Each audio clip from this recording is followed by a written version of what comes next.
Hello everybody, welcome to a Fundamental Games game preview. This is a game that is coming to Kickstarter soon. It's by the same maker of a game called Empyrean Hero, and that's G. Wesley Cohn. I had a chance to play and back and receive my copies of Hero, so it was great to be able to play that kind of deck builder slash person versus person game, but this is a whole different take on card gaming that G. Wesley is bringing to us.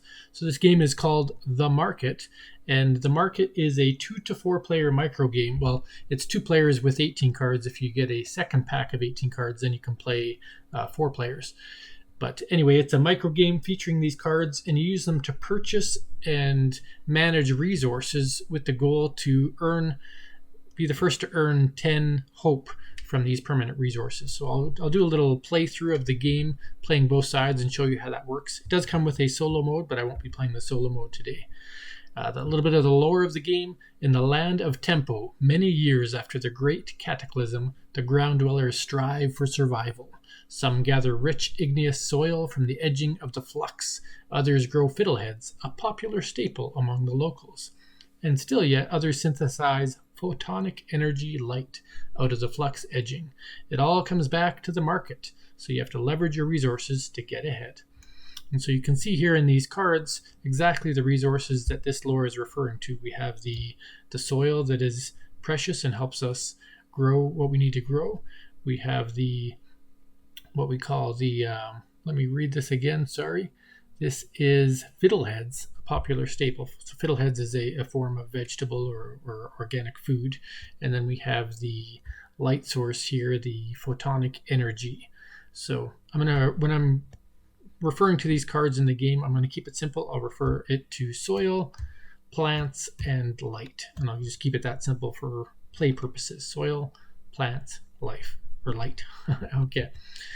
So I'm going to play a 2-player game. You can see here the deck is comprised of 12 cards, market cards, and then each player has 3 cards that are identical. On each of these cards, you can see it has 4 numbers, 0, 1, 2, and 3. And we start with 0 of each resource in our card here. And I'm going to play both decks as though the cards are facing me just for simplicity's sake. Normally, if you were to rotate the cards with another player, it would be opposite, but I'm going to start with these cards all in the upright 0 position, so it's just easier for me to play. So player 1 has 0, player 2 has 0, and then we've got these reference cards here. So the deck would also come with reference cards that are double-sided. So this will tell us that the objective of the game is to attain 10 hope from permanent resource cards that you purchase.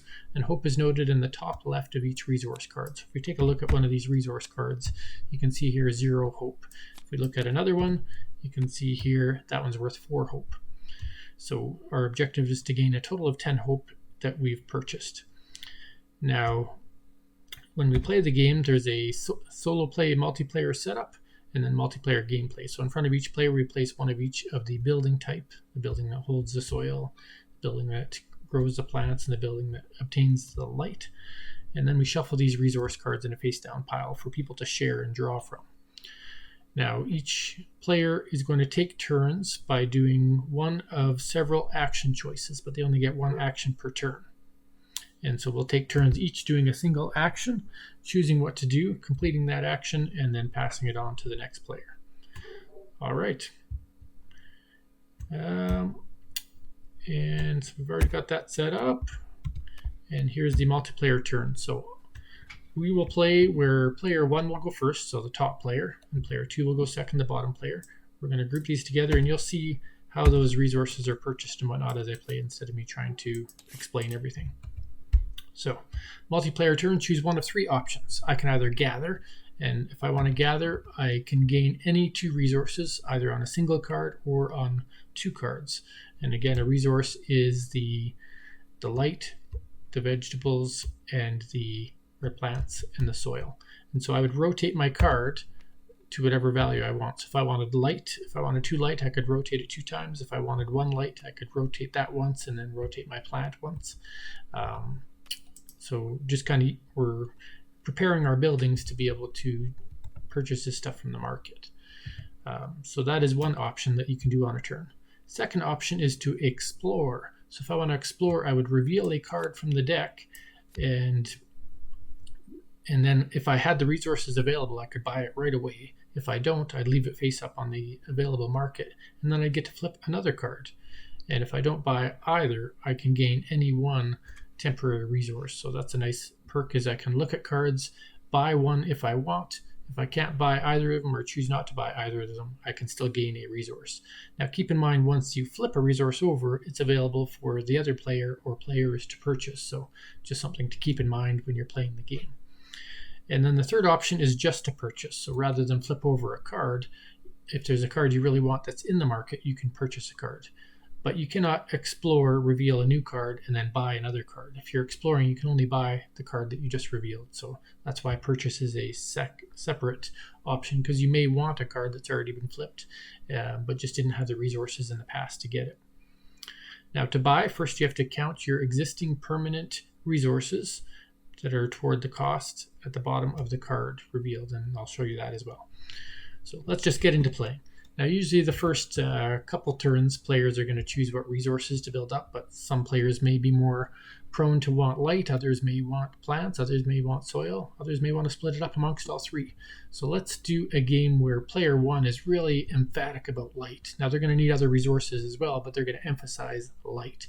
And we're going to have player two kind of on the opposite end of the spectrum. They're going to focus on soil, and then both will kind of work towards plants. So player one says, you know what, I'm going to go and gather on my first turn 2 light resources. Player two is going to gather 2 soil resources. Then we go back to player one's turn. They're going to gather a light.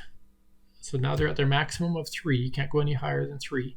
And they're also going to gather a plant. Then we go back to player two's turn, and they want to kind of see what's coming. You know, they like to explore. So they're going to do an explore action. They'll explore this card. If they could purchase it, they could purchase it now. If they cannot, according to this here, if you don't, leave it face up in the available market and flip another one over. So now I have to flip over a second card. Can I purchase that one? That requires 2 soil, which I happen to have, and doesn't cost any of the fiddlehead plant, and it doesn't cost any light. So I could actually just buy that right now. When I buy it, I have to, and you don't have to buy it, but I'm going to choose to buy it. I then have to use my 2 resources. So I'm back to 0 temporary resources, but now I permanently have this card. So what that does is, for the rest of the game, anything that costs plant, I now permanently have a plant that doesn't get used up.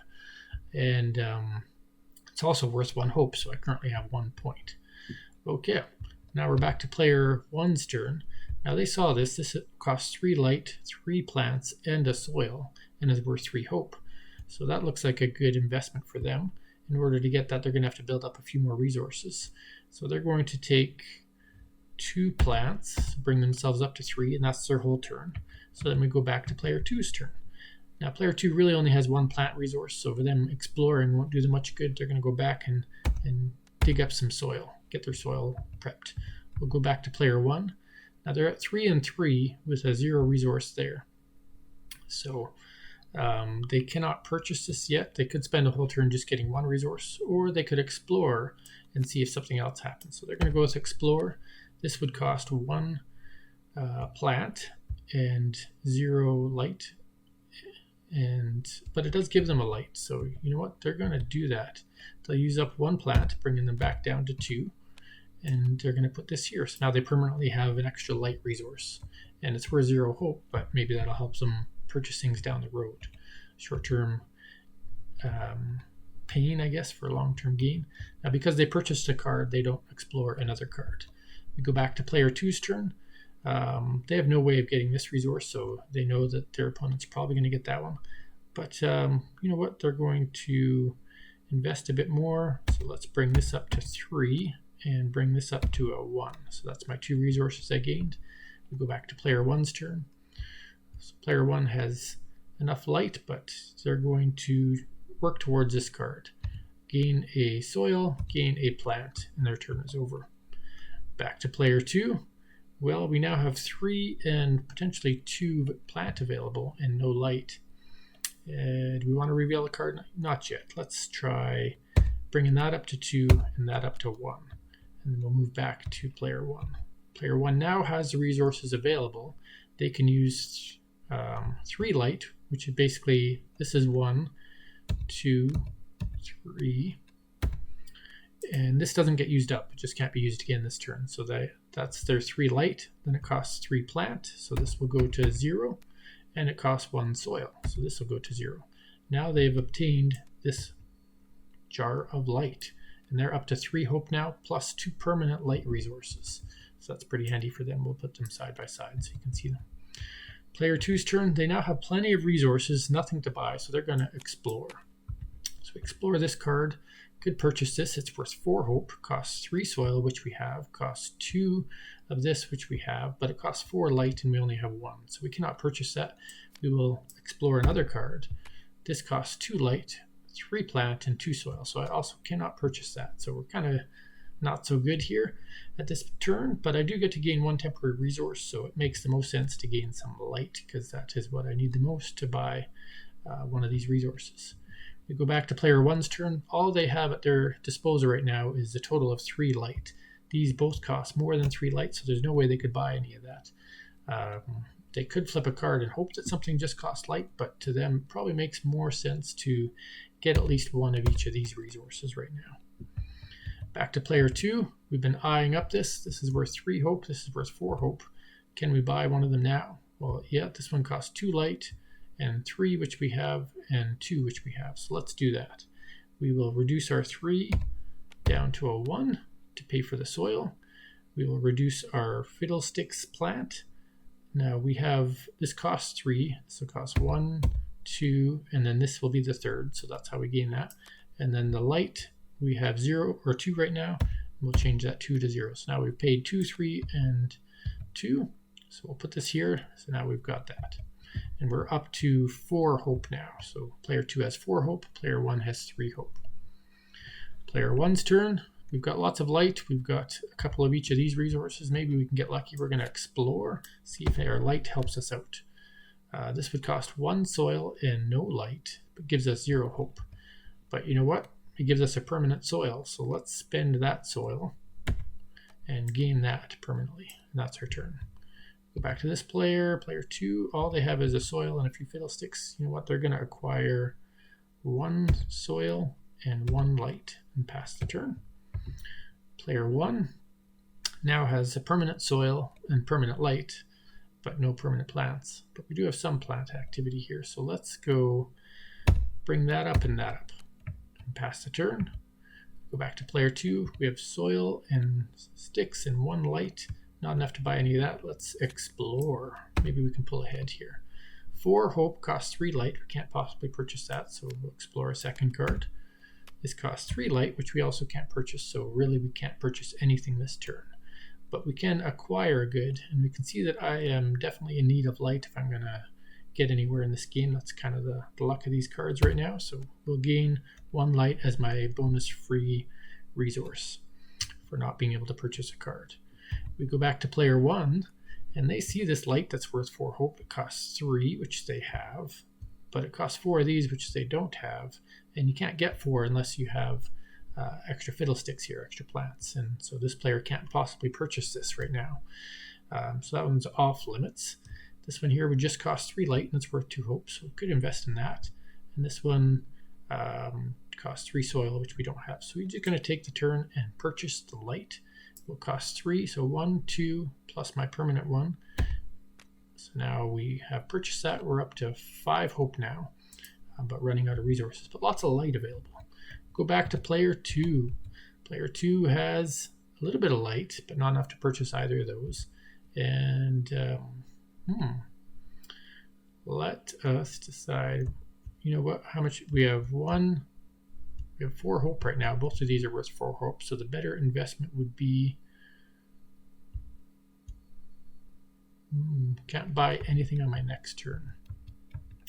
If I reveal cards and explore, I might be giving my opponent an opportunity to kind of take their free pick of what's available. So I think right now player 2 will gather some resources. What's more beneficial for them? Getting more plants is probably not beneficial. And neither one of these could I buy on my next turn. Because if we did, no, because we need 2 of those and 1 of those. So no matter what, it's going to take at least 2 turns to buy one of these cards. So you know what? As much as I don't want to push my luck, I don't want to waste 2 turns trying to get another card. So let's see, maybe we can buy one of these. So we explore this. This will be worth 1 hope, cost 1 soil and 1 vegetable. And if I leave it there, the opponent might get it. So let's just snag this up. Costs 1 soil, but it gives us a soil. And it costs 1 plant, but we've got extra plants available. We go back to player 1's turn. All player 1 has available right now is, they've got 2 soil, 3 light, but they can't purchase that, and they can't purchase that right now. So gaining resources or flipping new cards is their 2 options. Let us grab a light, because we're going to hope that we can find something worth 4 light.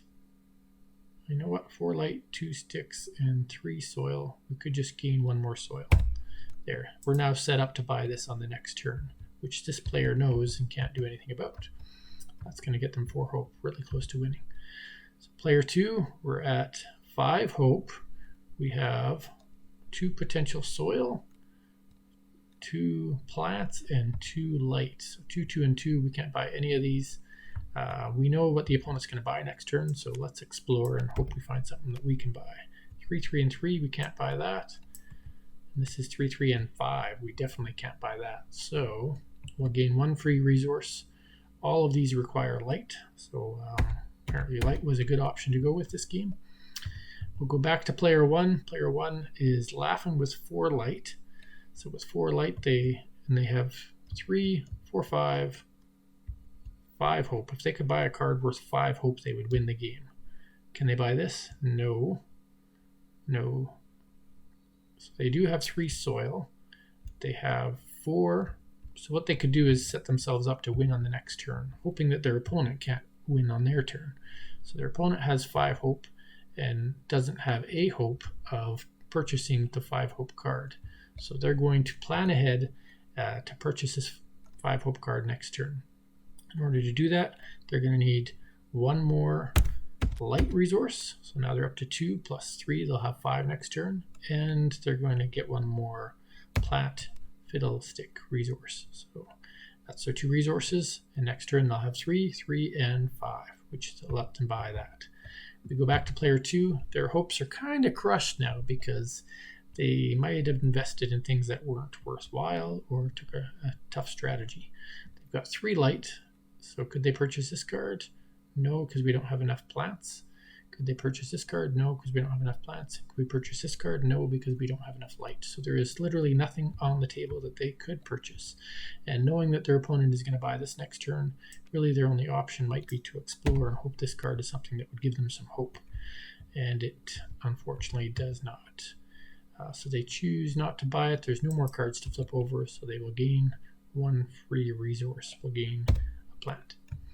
We go back to player 1, and they use their 2 light and their 3 plant and their 3 soil to obtain this, to give them 5, 6, 7, 8, 9, 10 hope. And the game is won by player 1, who is focused on the photonic light. Player 2 decides to go play in the soil for a bit and eat some earthworms because they feel sad that they did not win the market. But there you go. There's a quick playthrough of the market, and this is by Anthem Creations. You can see their website on www.anthemcreations.com. This will be on Kickstarter, I think, later this month. It's right now April 2021 at the time of this recording, and hopefully you had fun just kind of watch me play through and play against my own personality, because that's fun. Thanks for watching another Fundamental Games game playthrough, and have a wonderful day.